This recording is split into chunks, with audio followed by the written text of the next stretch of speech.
ఆధ్యాత్మిక మిత్రులకు నమస్కారం.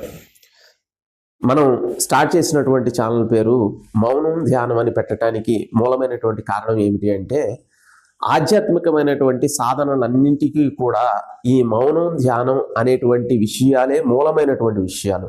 ఎందుకు అంటే, మనం జ్ఞానాన్ని సముపార్జించటానికి అవసరమైనటువంటి స్థితి ఏదైతే ఉందో అది చంచలమైనటువంటి మనస్సు, నిరంతరం ఆలోచనల్లో మునిగి తేలేటువంటి మనస్సుకి అసాధ్యమైనటువంటి విషయం. ఈ మౌనమైనటువంటి స్థితిలోనే ధ్యానం కుదురుతుంది. ఈ ధ్యానం కుదిరినటువంటి స్థితిలోనే మళ్ళా మౌనం అనేది ఏర్పడటం అనేది జరుగుతుంది. అంటే లోపల ఉన్నటువంటి స్థితికి వెళ్ళటానికి ఫస్ట్ మనం మౌనంగా ఉండి సాధన అనేది జరుగుతూ ఉన్నప్పుడు మనకి లోపల ఎప్పుడైతే ధ్యాన స్థితి అంటే ఇక్కడ ధ్యానాన్ని ఒక పిన్ పాయింటెడ్గా ఒక కాన్సన్ట్రేటెడ్గా మనస్సుని ఉంచేటువంటి స్థితి ఏదైతే ఉందో అది ధ్యానం. అసలు ఈ ధ్యానం అనేది ఎందుకు అంటే, ఈ కాన్సన్ట్రేషన్ దేనికి అంటే, మనస్సు అనేది రకరకాలైనటువంటి ఆలోచనలు విచ్చలవిడిగా తిరుగుతున్నప్పుడు మనకి ఒక దాని మీద ఏకాగ్రత అనేది లేనప్పుడు ధారణ శక్తి అనేది పెరగదు. ఈ ధారణ అనేది లేకపోతే జ్ఞానాన్ని పొందటం అనేది జరగదు. ఇది బాహ్యమైనటువంటి లౌకిక జీవితానికి సంబంధించిన విషయాలు కావచ్చు, ఆధ్యాత్మిక పరమైనటువంటి విషయాలు కావచ్చు.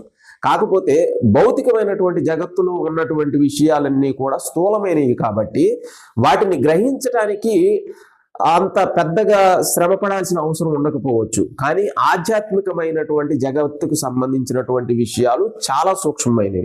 మనం ముఖ్యంగా మన శరీరానికి సంబంధించిన విషయాన్ని ప్రతి వాళ్ళు నమ్ముతారు. ఎందుకంటే ఇది భౌతికంగా కనపడుతుంది, ఆకారానికి కనపడుతుంది. అదే సూక్ష్మ శరీరం అనేటప్పటికి, చక్రాలు అనేటప్పటికి, రకరకాల అనుభూతులు అనేటప్పటికి వాటిని అందరూ నమ్మలేరు. ఎందుకంటే అది సూక్ష్మమైనటువంటి జగత్తుకు సంబంధించినటువంటి విషయం. కాబట్టి దీనికోసం మనకి అతి ముఖ్యమైనటువంటి విషయం ఏమిటి అంటే మౌనం. మౌనం అనేది మళ్ళీ రెండు విధాలుగా ఉంటుంది. ఇది ఒకటి బాహ్య మౌనం, రెండోది అంతర్మౌనం. ఈ బాహ్య మౌనం అనేది ఏదైతే ఉందో ఇది మనం ఒక ప్రయత్నం ద్వారా ఈ బాహ్య మౌనాన్ని మనం ప్రయత్నం ద్వారా ఈ మౌనంలో ఉండటం అనేది జరుగుతుంది. ఈ బాహ్య మౌనం ద్వారా మనం అనవసరమైనటువంటి ఆలోచనలు, మనం మాట్లాడాలి అనుకున్నప్పుడు రకరకాలైనటువంటి విషయాల గురించి ఆలోచించాల్సిన అవసరం ఉంటుంది. కాబట్టి మనం మాట్లాడే అవసరం లేనప్పుడు ఆలోచించాల్సిన అవసరం అనేది తగ్గుతుంది. రెండో విషయం ఏంటంటే, మనం మాట్లాడాల్సిన దానికంటే ఎక్కువ మాట్లాడేటువంటి అలవాటు ఎక్కువ అందరికీ ఉంటుంది. ఆ ఎక్కువగా మాట్లాడేటువంటి అవసరం లేకుండా అత్యవసరమైనటువంటి విషయాలు మాత్రమే ఎదుటి వాళ్ళని సంప్రదించడం అనేది జరుగుతుంది మౌనంలో ఉన్నప్పుడు. అయితే ఈ మౌనంలో ఉండేటువంటి స్థితి ఏదైతే ఉందో బాహ్య మౌనం కాస్త మనం చేసేటువంటి మంత్రజపం అవ్వచ్చు, లేకపోతే ఏ రకమైన క్రియాయోగం అవ్వచ్చు, ఏ రకమైన సాధన అయినా అవ్వచ్చు, దాని ద్వారా అంతర్మౌనం అనేది ఏర్పడుతుంది. ఈ అంతర్మౌనం ఏంటంటే చాలా గంభీరమైనటువంటి స్థితి, అంతర్ముఖ స్థితి. ఈ అంతర్ముఖ స్థితిలో మొదటి దశలో ఏంటంటే మనకి ఆ దశలో ఉన్నప్పుడు దాన్ని శూన్యం అంటారు, ఆకాశతత్వం అంటారు. ఏదైనా కానీ సైలెన్స్ ఉంది, స్పేస్ ఉంది అంటే అది శూన్యానికి ఆకాశతత్వానికి సంబంధించింది. ఈ ఆకాశతత్వంలో అంటే ఆ సైలెన్స్లో మనం కంటిన్యూగా ఎక్కువ సమయాన్ని గడుపుతూ ఉన్నప్పుడు మనం మన యొక్క చైతన్య స్థితిని గమనిస్తాం. ఆ చైతన్య స్థితి ఏదైతే ఉందో అదే మన సహజమైనటువంటి స్థితి, అదే ఆత్మ. దీన్ని తెలుసుకోవటానికి ఆధ్యాత్మిక జగత్తులోనే కాకుండా ఇక్కడ పుట్టేటువంటి ప్రతి జీవరాశి యొక్క లక్ష్యం ఏంటంటే ఆనందాన్ని పొందటం. ఈ ఆనందాన్ని పొందటం అనేటువంటి విషయంలో ఇంద్రియపరమైనటువంటి ఆనందాలను పొందినప్పుడు అవి సుఖం పేరుతో దుఃఖాలను కూడా చాలా తీసుకొచ్చి పెడుతూ ఉంటాయి. కానీ ఒక జీవికి కావాల్సింది శాశ్వతమైనటువంటి ఎప్పటికీ చెదిరిపోనటువంటి సుఖాన్నే మనిషి కోరుకుంటాడు. ఇప్పుడు ఒక తాగేటువంటి వ్యక్తి ఉంటే అతనికి ఎప్పటికీ కూడా ఆ మత్తులోనే ఎందుకు ఉండాలి అనుకుంటాడంటే కంటిన్యూగా దాంట్లో ఆనందం ఉంది కాబట్టి. అదే ఆనందాన్ని కోరుకొని కంటిన్యూగా ఆ పని చేయటం వల్ల తిరిగి దుఃఖాలను పొందడం జరుగుతుంది. కానీ ఆధ్యాత్మిక జగత్తులో మనం ఈ ఆనందాన్ని ఏదైతే శాశ్వతమైనటువంటి ఆనందం ఏదైతే ఉంటుందో ఇది వస్తు విషయ సంబంధాలకు సంబంధించినటువంటి ఆనందం కాదు. కాబట్టి ఇది మన సహజ సిద్ధమైనటువంటి స్వయం యొక్క ఆనందం కాబట్టి దీంట్లో మనకి ఎప్పుడూ కూడా దుఃఖం అనేది ప్రాప్తించదు. అయితే దీనికి ముఖ్యంగా మనం చేయాల్సినటువంటి ప్రాక్టీసెస్లో దీంట్లో మనం ఒక చిన్నది, మనకి ఈ పేపర్ మీద ఉన్నటువంటి ఈ చిన్న డాట్ ఏదైతే ఉందో ఈ ఒక్క దాన్ని మనం దీన్ని త్రాటకం అంటాం.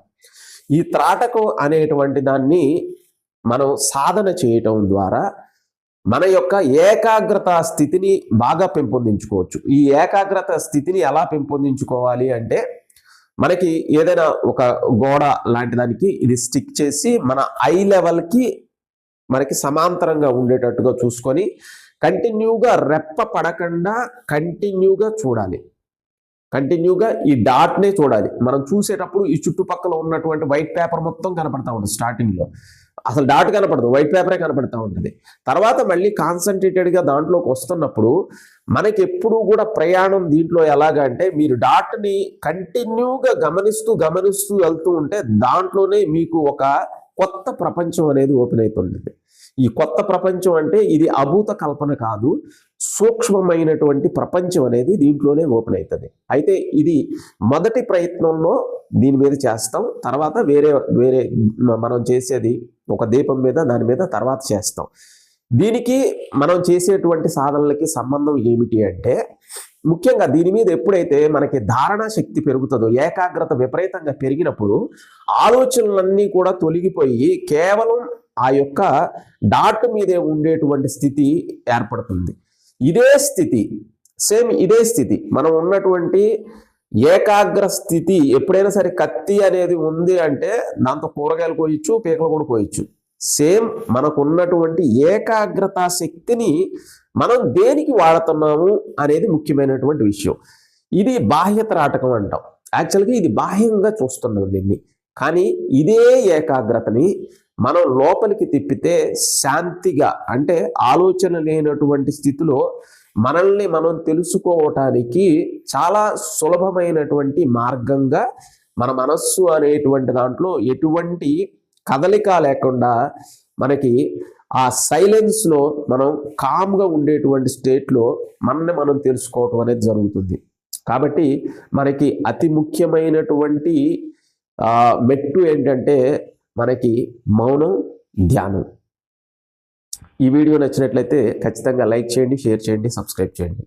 సర్వే జనా సుఖినో భవంతు.